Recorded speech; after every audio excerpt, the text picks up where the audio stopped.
All right, well, let's get started. So here we are, right? It's been at the end of a quarter. I think we've been, 10, 11, 12 lessons on Leviticus. We finally get to the end. Last week, I thought we were just going to have to skip the last lesson, which has happened to me in the past, right? I'm not bitter. I still bring it up, but it's not because I'm bitter. A couple years ago, or maybe it's been longer, we had a storm, and I was doing a series on faith. The idea of meeting God in the storm, faith and the problem of suffering. And we had Proverbs, Ecclesiastes, Job. And then the last lesson, I was just going to connect it all. It was going to change people's lives.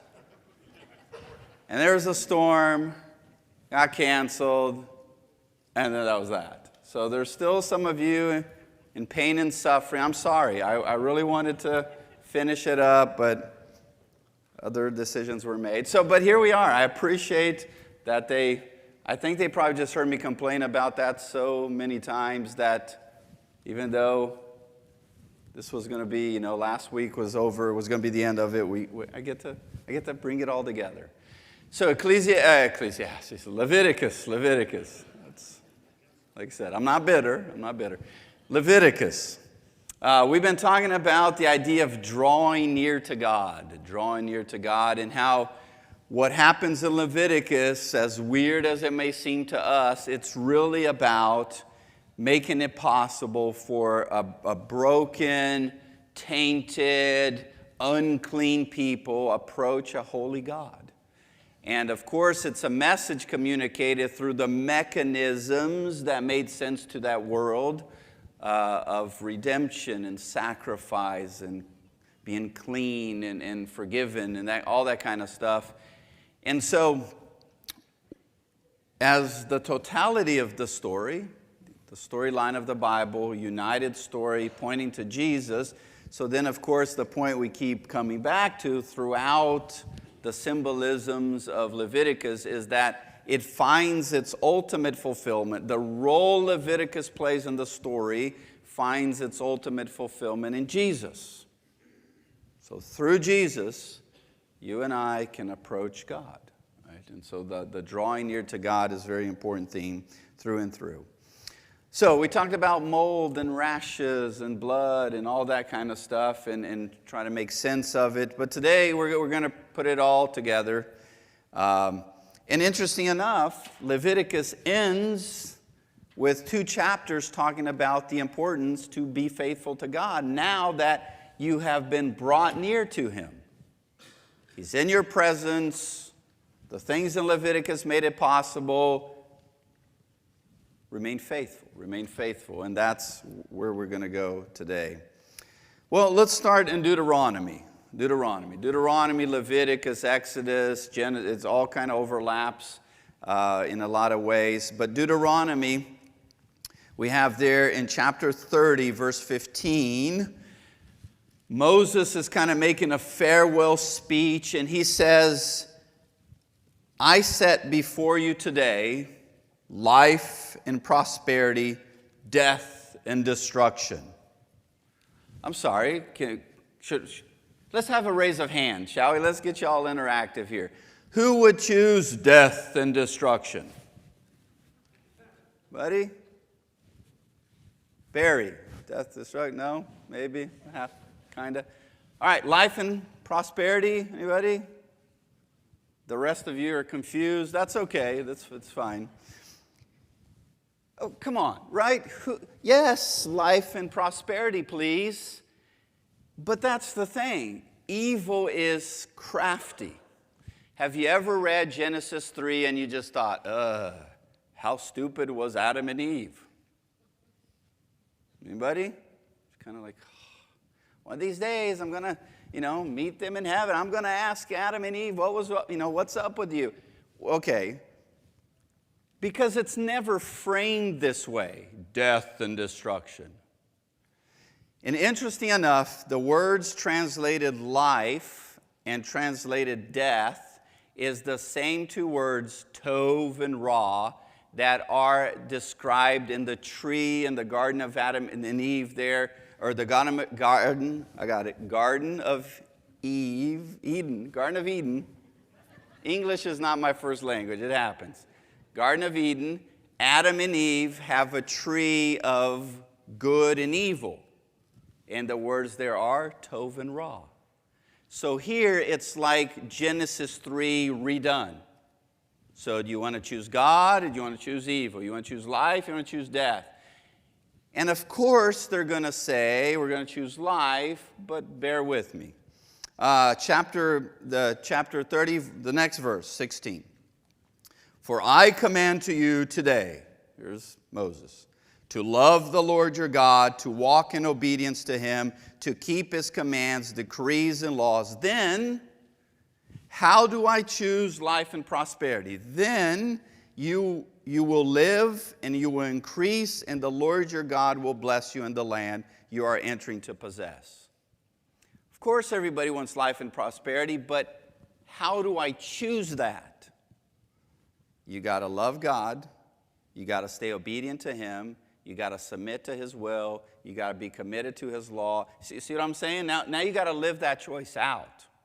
So it's not just raise your hand. Right? What's the opposite of that? Verse 17 and 18. But if your heart turns away and you are not obedient, and if you are drawn away to bow down to other gods and worship them, I declare to you this day that you will certainly be destroyed.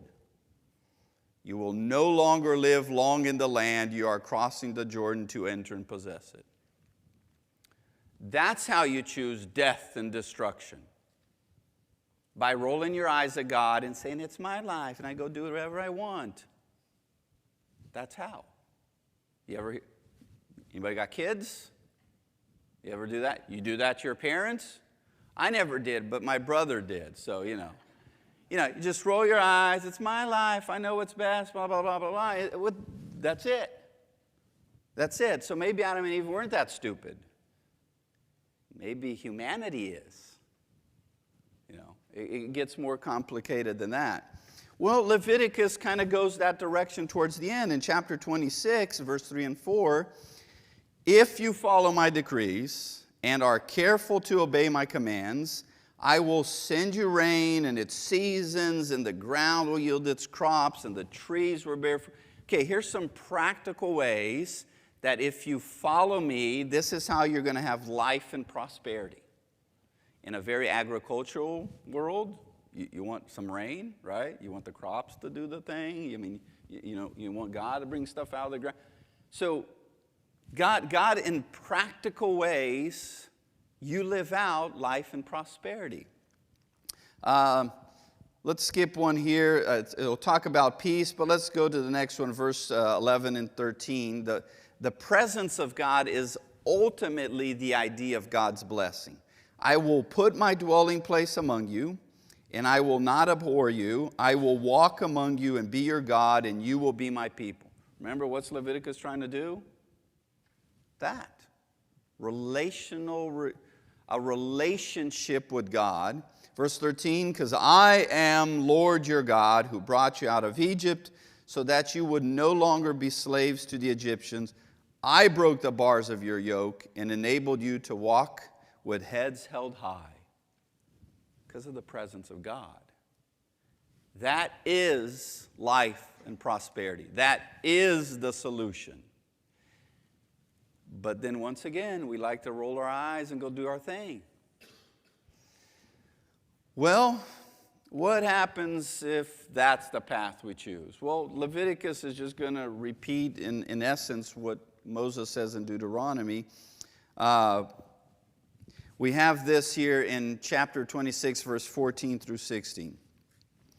But if you will not listen to me and carry out all these commands, and if you reject my decrees and abhor my laws and fail to carry out my commands, and so violate my covenant, then I will do this to you. I will bring on you a sudden terror, wasting disease and fever that will destroy your sight and sap your strength. Sounds intense. Sounds intense. No, wait a minute. We don't want the end result, but we also don't want to live the life that takes us towards God. Any path away from God, regardless of one's good intentions, regardless of how we think we can do it better, regardless of how it's just a slow tweak, is a path to pain and suffering and ultimate death. Let's skip one here. You can read a lot of this on your own. It's just repeating some things. This is cool. I mean, this is sad in an interesting way. Verse 18, chapter 26. If after all this, in other words, after all the warnings that God has given you, after some of the punishment that comes your way, after all this you will not listen to me, I will punish your sins 7 times over. I will break you down, you stubborn pride, and make the sky above you like iron and the ground beneath you like bronze. Like, in other words, I'm going to bring you down to your knees if you won't listen and if you won't learn. Have you ever thought about that? Maybe God's escalating some punishment. Maybe he starts with a little, just a little, wait a minute, what's happening here in my life? Nah, it's fine. And then we go and we keep going down that path, and now things intensify a little bit, and then we're like, I got this. And maybe that's what's happening. God is slowly intensifying punishment in hope that you learn here. Oh, I didn't learn here. Well, maybe you'll learn here. Well, I didn't learn here. Maybe you learn there. And then sometimes we just get so stubborn. We know it's wrong, but I'm going to keep down that path because I don't want to give anybody the satisfaction that they were right. Once again, does anybody have kids? To just insist. Very next verses, verse 23. If in spite of these things you do not accept my correction, but continue to be hostile towards me, I myself will be hostile towards you, and I will inflict on you for your sins 7 times over, and I will bring the sword on you to avenge the breaking of my covenant. So now here we're talking about like a community, right? Not just individually. And God is saying, listen, I'm going to let some things kind of come your way you're not going to like. I'm going to start slow. And if you insist to do your thing and follow other gods, it's going to get worse. If you insist to do your thing, follow other gods, it's going to get worse. The 10 plagues are a progression of plagues. It's progressive. Death being the ultimate. And still, Egypt would not bow. God had to bring it down to nothing. And you think, yeah, them pagan folks. How about Israel? But here's some good news, right? It seems like God is kind of petty and cruel and like vindictive. No. It's like a parent trying to correct a child that keeps insisting to do the wrong thing. But here's some good news, even there in Leviticus, verse 40 and 42, still in chapter 26. But if they will confess their sins and the sins of their ancestors, their unfaithfulness and their hostility towards me, which made me hostile towards them, so that I send them into the land of their enemies, then, when their uncircumcised hearts are humbled and they pay for their sins, I will remember my covenant with Jacob and my covenant with Isaac and my covenant with Abraham, and I will remember the land. Okay, this is all important because this is prophetic. He's giving before them 2 choices. Life and prosperity, which theoretically, of course, everybody's going to choose that, but then death and destruction. But what is the practical difference? Presence of God, you're doing your own thing. And of course, if you know anything about humanity and anything about your own life, we like to do our own thing. And yet God's warning, if you choose that path, it's going to get hard. And if you don't bow to that, it's going to get worse. And if you don't learn from that, it's going to get really, really worse, really bad. Pain and suffering, destruction, the sword, your enemies are going to come and conquer you. But here's the good news. In the middle of that horrible mess, if you repent, if you turn around, and if you want to come back to me, I promise you, I'll make it happen. Okay, I'll make it happen. Well, let's skip over 700 years. 700 years later, we find ourselves in living out the prophetic utterances. I mean, 700 years, by now, Israel has divided. Okay, we've divided. We have the north and the south. There is an animosity between the tribes. They're not even a united people. They immediately go into, as they divide, right after Solomon, as they divide, they immediately, both the north and the south, go into idolatry. Idolatry. Things get so bad, that some of them will even like burn their own children to some pagan gods. Like, it gets horrible. They're choosing death and destruction. Now, surely with some kind of rationale in their minds, that's the way to go. And so they're choosing that, and God's just been kind of slowly bringing some punishment. They're not listening. And there's prophets and prophets and prophets. The north, 10 tribes have been, decimated, almost annihilated by the Assyrians.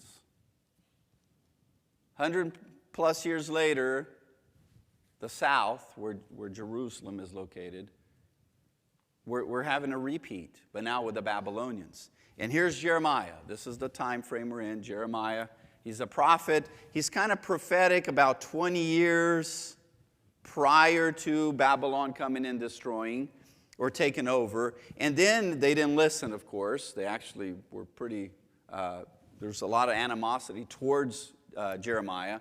But 20 years of warning. It's coming, it's here. And then he's also there for the next 20 years. I told you so. That part of it. That leads into the complete destruction of Jerusalem. And here's some of the things God through Jeremiah writes. So Jeremiah chapter 30, verse 1 to 3. This is the word that came to Jeremiah from the Lord. This is what the Lord, the God of Israel, says. Write in a book all the words I have spoken to you. The days are coming, declares the Lord, when I will bring my people, Israel and Judah, remember by now they've been divided, back from captivity and restore them to the land I gave their ancestors to possess it. So by this time, Judah hasn't listened. They're under the thumb of Babylon. But Jeremiah isn't just saying, I told you so. That'd be what I wanted to say. But Jeremiah is also, here's the good news though. God's gonna honor what was said way back. Read Deuteronomy, read Leviticus. He's going to honor what he said.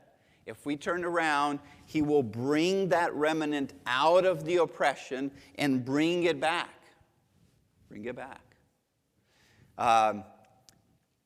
This is so important and profound that Nehemiah, this is then by this time we're on the other side of the destruction of Jerusalem.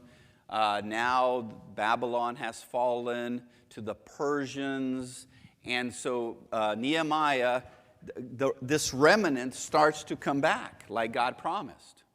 And Nehemiah hears of the news because he's serving the Persian king. And he hears of the news that there's some remnants of people going back. That's exciting. But there's still no wall around Jerusalem. The construction is slow. He prays to God. This is how the book of Nehemiah starts. He prays to God this very thing. You promised that pain and suffering would come, and it has. But you also promised that if there was a remnant, you would bring us back. And that's what prompts all of what Nehemiah does after that. Because of this, he believed it. He trusted God. He saw the punishment, but he also trusted that God would make things better, God would restore. Let's skip B here and go to C. Chapter 31, verse 31 to 32. The days are coming, declared the Lord, when I will make a new covenant with the people of Israel and with the people of Judah. It will not be like the covenant I made with their ancestors when I took them by the hand and led them out of Egypt, because they broke my covenant, though I was a husband to them. So imagery of husband and wife. Israel cheated. We made a covenant, we had a wedding, we made vows, we made promises, then they cheated. We're going to do something different. We got to do something different. That's important. This far back in the story, God's already, through Jeremiah, being prophetic of it's not that, okay, we did this marriage thing, that didn't work, now let's just live together, see how that plays out. Not that kind of different. Different in the sense of, there's got to be something done that's different, that promotes a way, an opportunity, a means for Israel, especially, and broadly humanity, to be faithful. How do you get a people that's prone to roll their eyes, that want to do #It's My Life? How do you get a people that insists on that? It's almost every generation. Every generation insists on that kind of living. How do you get them to be faithful to God? God, we tried time out. We tried spankings. We tried destruction. I mean, just read the Old Testament. There's all kinds of these. God got as far as borderline allowing annihilation of his people. It all was burnt down to nothing. Was that enough? No. We just have selective memory. Next generation, we learn diddly squat. And we just go from there. Right? It's like we just keep repeating. So how do you deal with that? It's like whack-a-mole. If you go back to the flood, on the other side of the flood, which is pretty intense, right? Or mass destruction. On the other side of the flood, there's a remnant, right? The Noah and his family, they come out, and there's this, he builds this altar, and then there's a whole thing there with God and Noah, and a new beginning. You're yay, we're going to start all over. And then God says, with the rainbow as a sign of this, I promise you, I won't destroy you this way again. Keep reading. It says, because otherwise, and here's a paraphrase, I'm just going to have to keep destroying. We're just going to have to kill people every so often. Let's just start all over. Give it a couple generations, wipe everybody out, start all over. Give it a couple generations, wipe everybody out, start all over. God's that can't work, because we're just that stubborn. And forgive the pun, we're kind of like that rash that won't go away. Right? Read Leviticus, lots of rashes, it's quite problematic. We're just stubborn that way. So what would work? Well, interesting enough, chapter 31, verse 33 to 34, this is the new covenant I will make with the people of Israel at that time, declares the Lord. I will put my law in their minds and write it on their hearts.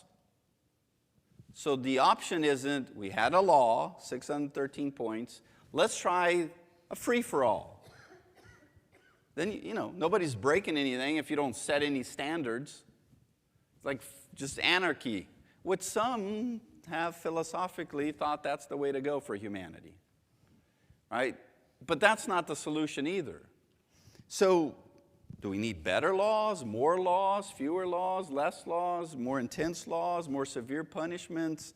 There's a law that says thou shalt not murder. Maybe we need a law that says thou shalt really, really not murder. Just kind of make it more intense.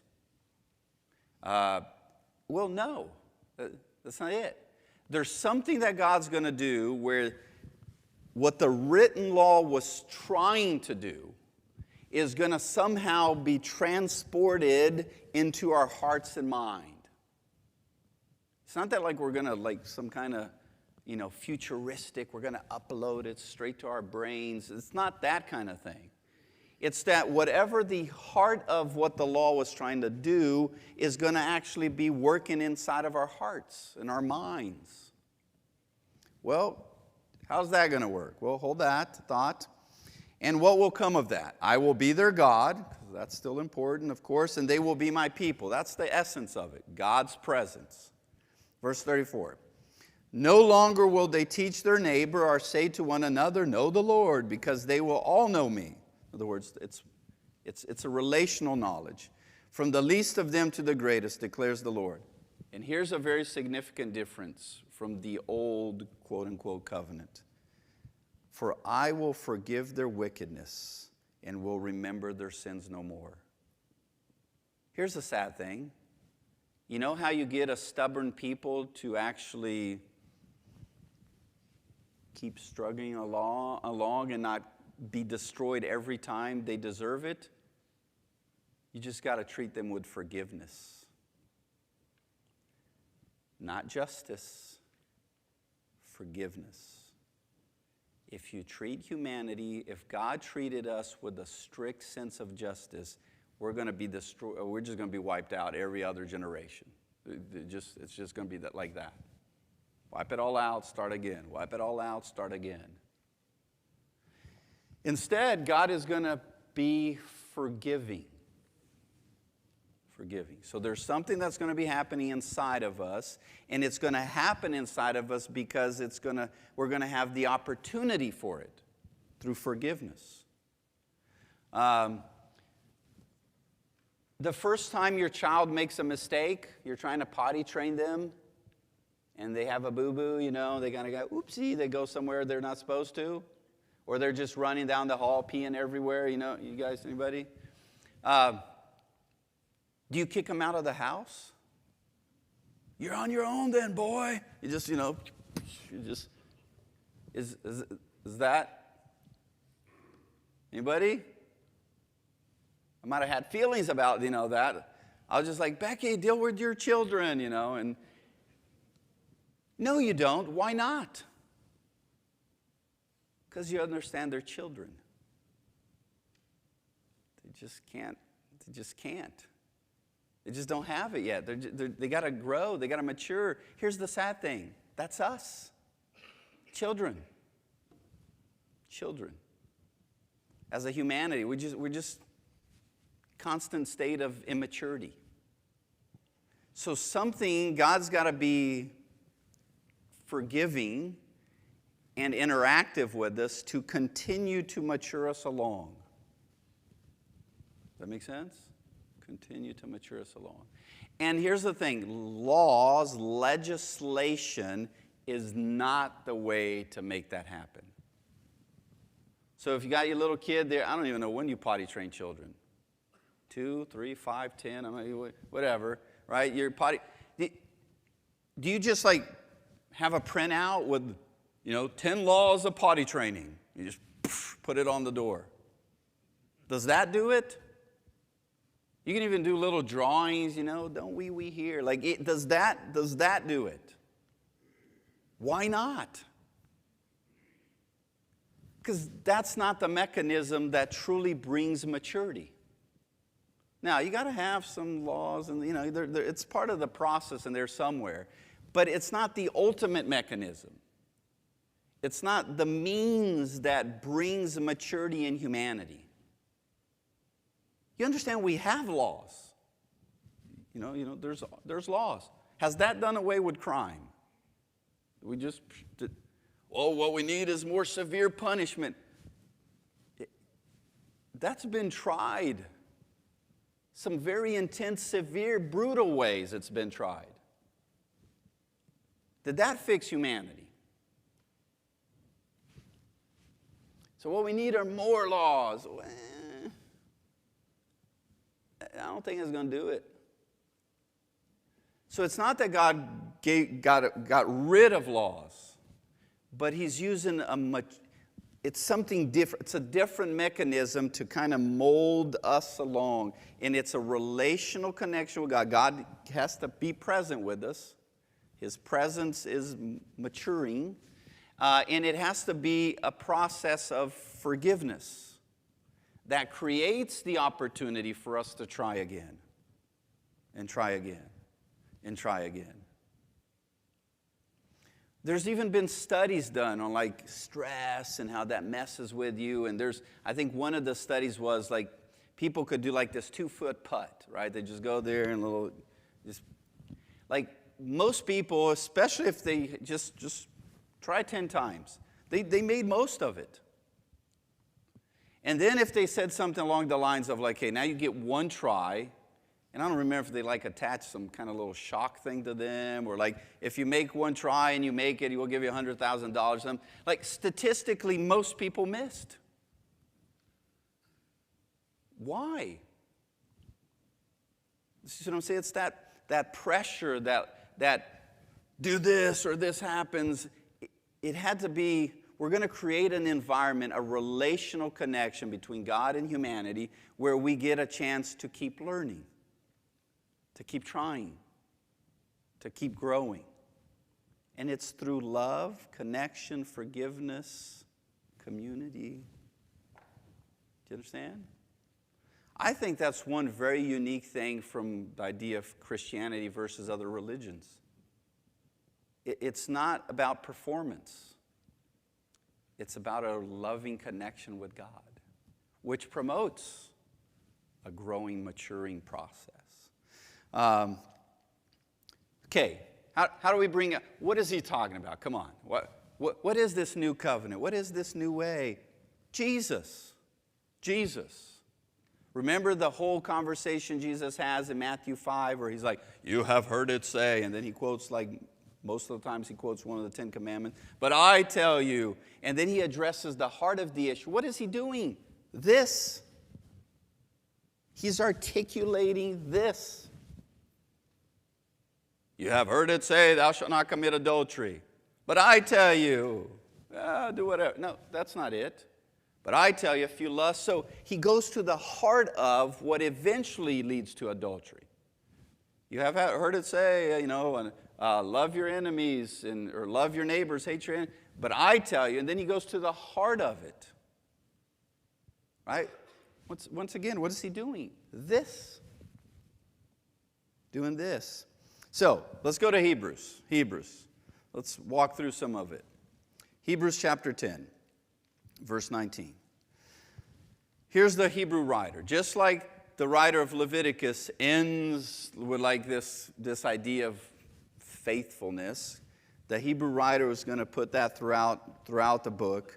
And here's one of those moments. Therefore, brothers and sisters, since we have confidence, right, in Jesus, not our performance, in Jesus, we have confidence to enter the most holy places by the blood of Jesus, by a new and living way opened for us through the curtain that is his body. And since we have a high priest over the house of God, Jesus, let us draw near to God with a sincere heart and with the full assurance that faith brings, having our hearts sprinkled, cleansed from all guilty conscience, and having our bodies washed with pure water, let us hold unswervingly to the hope we profess, for he who promised is faithful. You and I can approach with confidence the presence of God, which is a necessary presence. Why? Because we're awesome? No. Are we just a more sophisticated, better version of humanity than those, backwoods, peasants, of the past that were all ignorant and didn't have the internet and didn't have indoor plumbing? So now we're just smarter. Oh, come on. We've bettered nothing as a humanity. We just found fluffier ways to cover it. Creative, for sure. No, what's different? Jesus. Not my performance.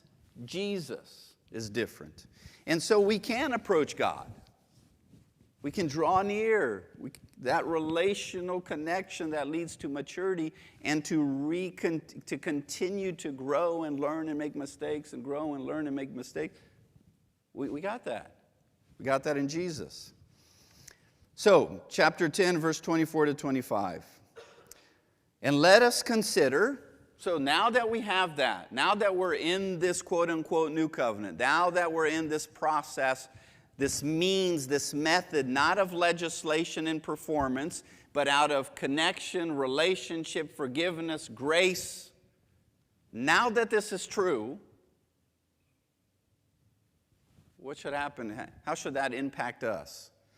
Let us consider how we may spur one another on towards love and good deeds.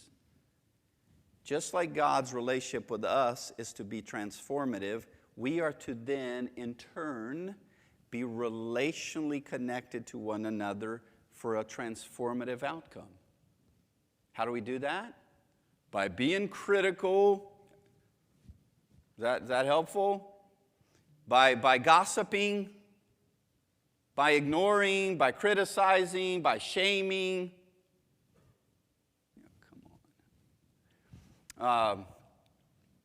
I'll give you an example. I've watched sports all my life, especially the real thing, soccer. I know some of you like some other stuff, it's fine. And you know, every sport has some kind of referee, umpire, somebody that's there to do some, keep things going, do some judgment and some decisions. I think most sports also have players that don't like what those decisions are. Have you ever seen players share their discontent with the referee or the umpire? You ever seen that? Some of them like kick dirt on, and they can get on each other's face. That's got to be before COVID. Now you got 6 feet apart. It's hard to kick dirt, In soccer, man, some folks yell. It gets intense. Have you ever seen a referee, especially in soccer? They go, or football, because they have the little microphone. I think that's cool. I think that'd be cool to all sports, the referee comes out with a little microphone. Have you ever seen an umpire, a referee, or, the football there, and somebody yells at him, like maybe shoves him around, and he goes, he comes out, he makes the call, and then there's some yelling, and the coach comes out and throws stuff, and then he comes back, and I'm like, now that the coach has offended my mama, I'm going to change the call. Thank you for all those words and criticism. Come on. Nobody is motivated that way. But that's not what we're supposed to do. Consider how, so you and I get to think of some ways to do that. We get to think of some ways to do that. How we can spur one another towards love and good deeds. Here's one way. If we're going to relationally encourage one another to do what's right? So what's implied? If we're to encourage each other in a relational way, what must be happening? You have to be in a relationship. So one thing that we should make sure not to do is do not give up meeting together, as some are in the habit of doing. Then he comes back to why not? But encourage one another. And all the more as you see the day approaching. The reason we come together and look for opportunities to come together is to create moments where you and I can interact with each other, and through that interaction encourage one another. You cannot do that without a relationship. You cannot do that as a spectator. That's why we should look for opportunities to come together. Does that make sense? It's not just so I can come and warm the pew. It's so that I can be relationally connected with you. I'll tell you what. Try developing a marriage. Sweetie, I'll see you twice a week. Sundays and Wednesdays. Most Sundays and Wednesdays. Sunday mornings for sure. During the worship hour. Does that go far? Of course not. Because you're in a relationship. That's what we are in with each other. When you said I do to Jesus, guess what came with it? Guess what came with Jesus? The in-laws. Poor Becky, she didn't know what she was saying, I do too. Right? Like the family. All of us. I know, some of us are family, right? Yeah, Becky's in-laws are nice, said the father-in-law, right? I just want to say for the record, I love my in-laws. Okay, so, like you said, I like Jesus, I don't do people. Yeah, that's not how it works out. It's like saying, I like marriage, but I don't put up with my spouse. That doesn't go far. So that's why we need to be together. Okay, we get to think of some ways to encourage one another. He lists a few. Chapter 13, 1-3. Here's one way we can encourage each other. Keep on loving one another as brothers and sisters. Do not forget to show hospitality to strangers, for by doing so, some people have shown hospitality to angels, or in other words, messengers, without knowing it. Continue to remember those in prison, as if you were together with them in prison, and those who are mistreated, as if you yourself were suffering. So what kind of community are we supposed to be? The kind that encourages each other, even those that are on the fringe, that are suffering, that society has neglected, ignored. We're the kind of community that is intentionally connected with those. Here's a modern way to say it: social justice. I know it's a buzzword and there's politics, all kinds of other sticky messes that come with it.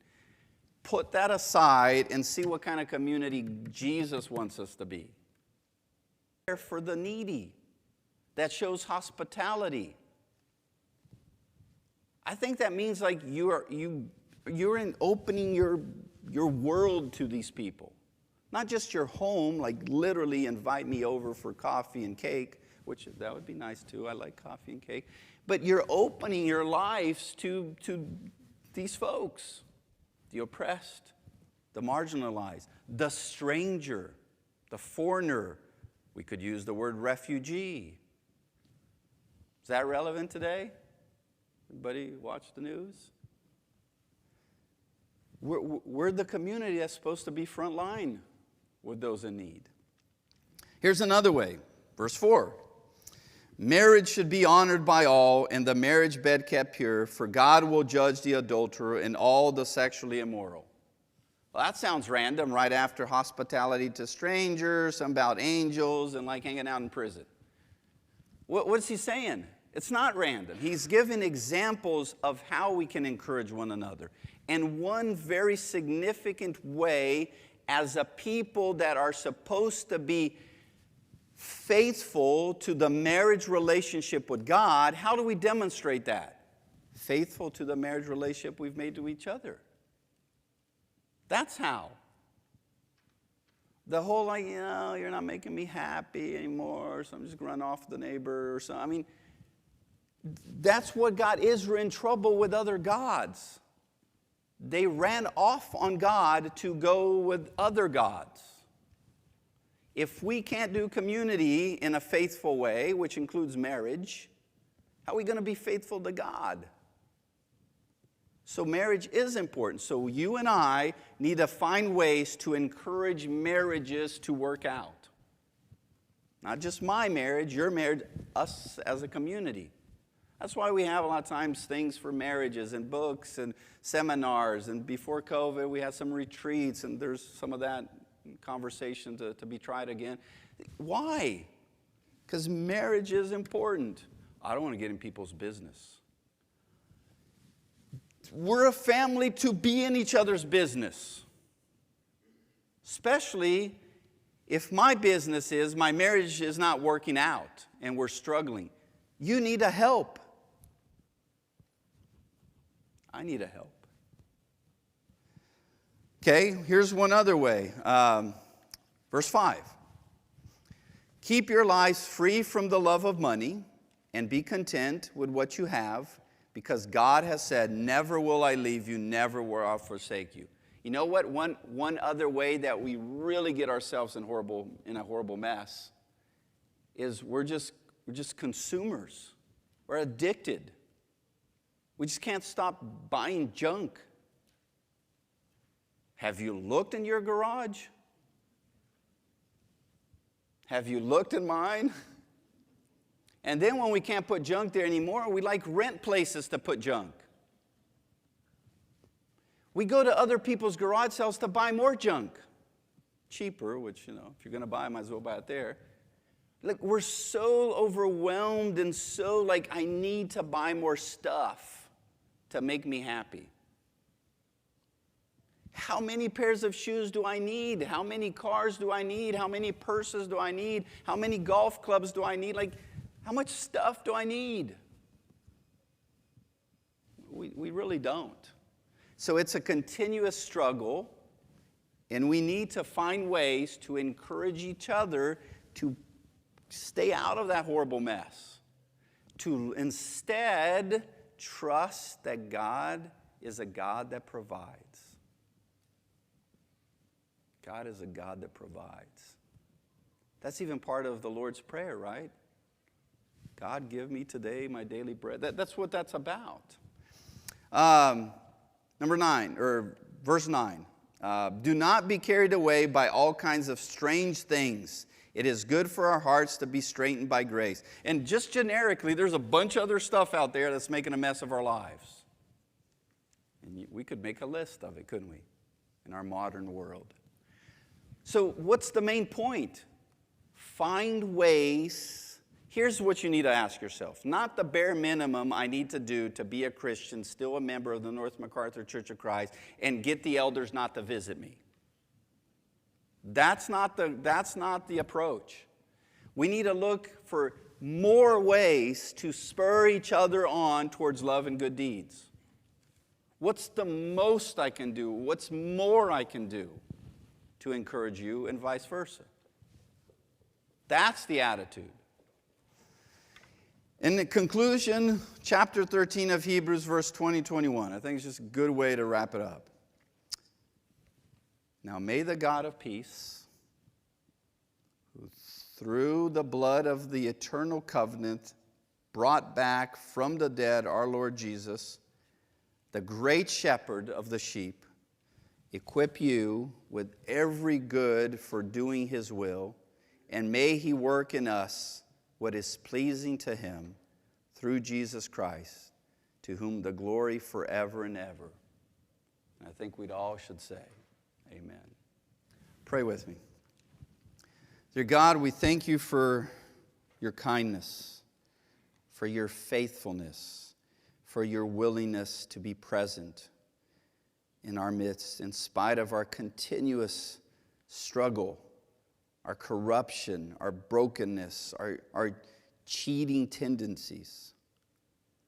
Thank you for Leviticus, and ultimately thank you for Jesus, who made all that possible, that you would be with us and that we could draw near.